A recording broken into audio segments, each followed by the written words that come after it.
تصور کیجئے ایک ایسی دنیا جہاں لوگ کپڑے اتار کر کعبہ کا طواف کرتے۔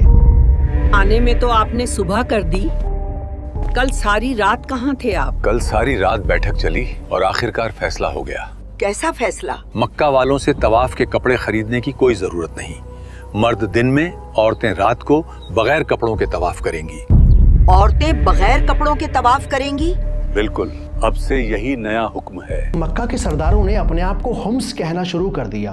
ہمس یعنی کہ پاک لوگ۔ وہ یہ کہا کرتے تھے کہ ہم بہت پاک لوگ ہیں کیونکہ ہم کعبہ کے کسٹوڈین ہیں، اس کے ذمہ دار ہیں۔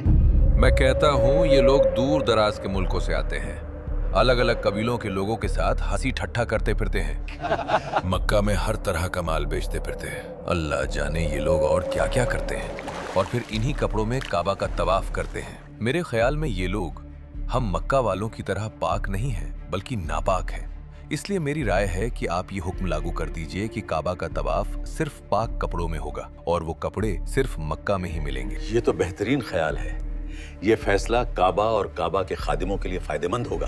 ایک مجبوری ایک رسم بن گئی، ایک دین کا پارٹ بن گئی۔ اے اللہ، میں کپڑے اتار کر تیرا طواف کرتی ہوں اور میرا جو جسم دکھائی دے رہا ہے وہ کسی مرد کے دیکھنے کے لیے حلال نہیں ہے۔ کیا تم اسی طرح جاؤ گے طواف کرنے؟ ہاں بالکل ایسے ہی جاؤں گا۔ دماغ ٹھکانے ہے تمہارا؟ یہ کپڑے پہن کر جاؤ گے کا؟ ان کپڑوں میں کوئی پریشانی ہے کیا؟ ارے اتارو یہ گناہ والے کپڑے، اللہ کے گھر کا طواف ویسے کرو جیسے تم دنیا میں آئے تھے۔ تمہارا مطلب بنا کپڑوں کے؟ ہاں بالکل۔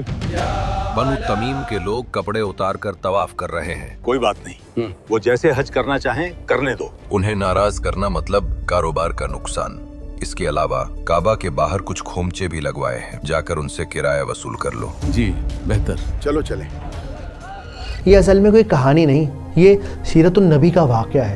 اگر آپ یہ سب نہیں جانتے تو اپنے آپ سے سوال کیجئے کہ شیطان کا ایسا کون سا وسوسہ ہے اس نے آپ کو اپنے نبی سے، جس کی محبت کا آپ دعویٰ کرتے ہیں، محروم رکھا ہوا ہے۔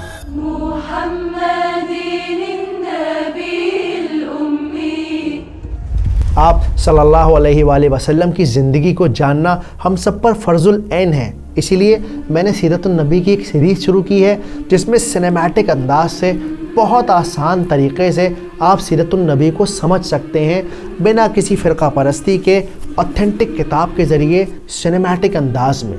تو جائیے ریلی مکتوب کے چینل پر جا کر اپنے نبی کو جانیے، اپنے اللہ کو پہچانیے۔ اس ویڈیو کو آگے تک شیئر کیجئے تاکہ آپ اور میرے جیسے بہت سارے غافل غفلت سے باہر آ سکیں۔